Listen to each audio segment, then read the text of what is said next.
এই সংসারে এমন অনেক ব্যক্তি আছেন যারা নিজেদের প্রসন্নতার জন্য স্বার্থপরতার সীমা পার করে যেতে পারেন। নিজে সুখ লাভ করার জন্য অন্যকে দুঃখ দিতে পারেন। ওনাদের কারোর প্রতি কোনো টান নেই, না সমাজের প্রতি, না আপনজনদের প্রতি, না ঈশ্বরের প্রতি। এবার দেখুন, মানুষ যদি কাউকে ভয় নাও পায়, তাও নিজের কর্মের কথা মনে করে অবশ্যই ভয় পাওয়া উচিত।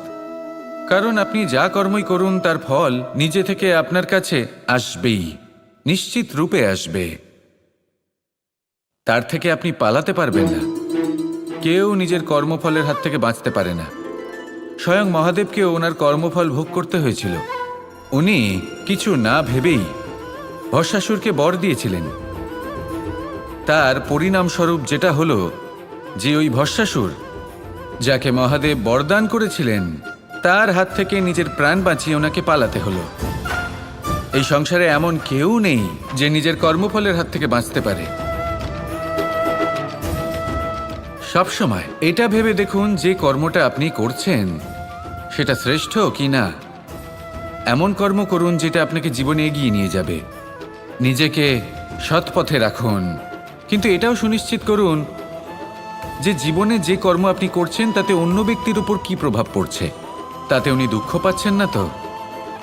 যদি আপনি যা করছেন তাতে সবার মঙ্গল হয়ে থাকে, তাহলে আপনার কাউকে ভয় পাওয়ার কোনো প্রয়োজন নেই। না কালকে ভয় পাবেন, না মহাকালকে। আসুন আমার সাথে ভালোবেসে বলুন, রাধা রাধা। জীবনে যখনই আমরা কোনো বিশেষ মানুষের সাথে পরিচিত হই, তখন তার ব্যক্তিত্বের বিষয়ে আমাদের একটি নিজস্ব দৃষ্টিভঙ্গি তৈরি হয়। তা সে ভালো হোক বা মন্দ, আমরা নিজেদের দৃষ্টিভঙ্গি, নিজেদের ধারণা বানিয়ে ফেলি। কিন্তু আপনি কি নিশ্চিত রূপে বলতে পারেন যে এই যে আপনার দৃষ্টিভঙ্গি, সেটাই সেই ব্যক্তির পূর্ণ সত্য, সেই ব্যক্তি সত্যি সেরকমই? না, আপনি সেরকম বলতে পারেন না। কারণ যে কোনো মানুষের একটি চরিত্র, একটি ব্যক্তিত্ব অনেক বছর ধরে তৈরি হয়, অসংখ্য অভিজ্ঞতা লাভ করার পরে তৈরি হয়। আপনি একদিনে বুঝতে পারবেন না যে সেই ব্যক্তি কেমন। এই ভুলটাই বেশিরভাগ মানুষ করে ফেলেন। কিন্তু যদি সত্যি কোনো মানুষকে বুঝতে চান, তাহলে একটু সময় দেওয়া খুব প্রয়োজন।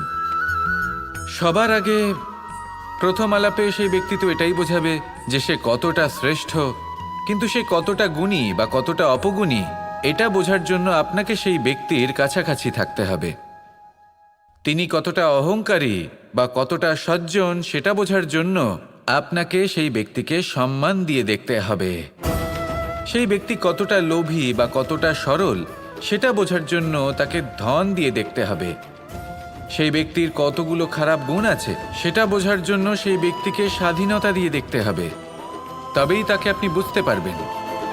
যে কোনো মানুষকে বোঝা, তার ব্যক্তিত্ব বুঝে ওঠা এতটা সহজ কাজ নয়। যতক্ষণ কোনো ব্যক্তির ব্যক্তিত্ব সম্পর্কে স্পষ্ট ধারণা না হয়, ততক্ষণ সেই ব্যক্তির সাথে সম্পর্কে অগ্রসর হওয়া উচিত হবে না। আসুন আমার সাথে ভালোবেসে বলুন, রাধা রাধা। গঙ্গা ভারতের সবথেকে শক্তিশালী নদী। এমন একটি নদী যে নিজেই হলো একটি ইতিহাস। কিন্তু কখনো ভেবেছেন যে এই গঙ্গা নদীর প্রবাহ যখন গঙ্গোত্রী থেকে শুরু হয়, তখন তার উৎপত্তি কিভাবে হয়? হিমবাহ যখন গলে যায়, তখন একটি ফোঁটার জন্ম হয়। সেই ফোঁটাগুলোর সাথে আরও কিছু ফোঁটা যুক্ত হয়, তারপরে একটি ছোট ধারা উৎপন্ন হয়, সেটা বইতে থাকে।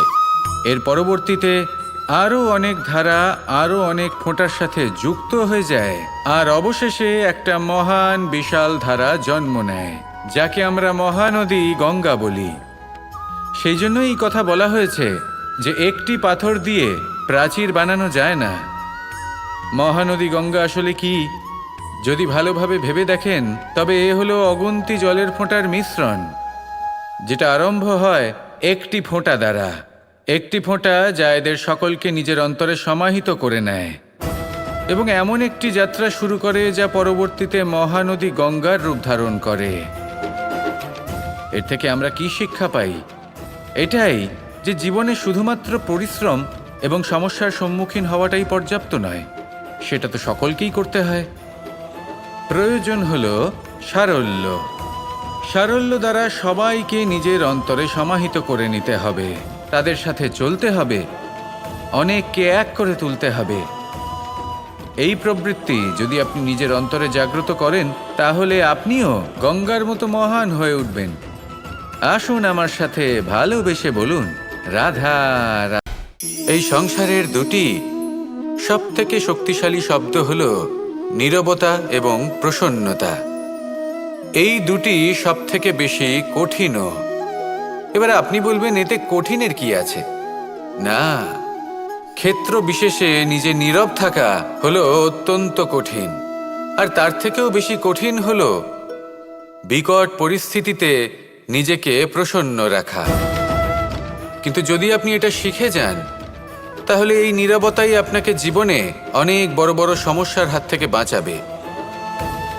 এই প্রসন্নতা আপনাকে বিকটতর পরিস্থিতি থেকে বেরিয়ে আসতে শক্তি যোগাবে। তাই এই গুণ আত্মসাৎ করুন আর আমার সাথে ভালোবেসে বলুন, রাধা রাধা।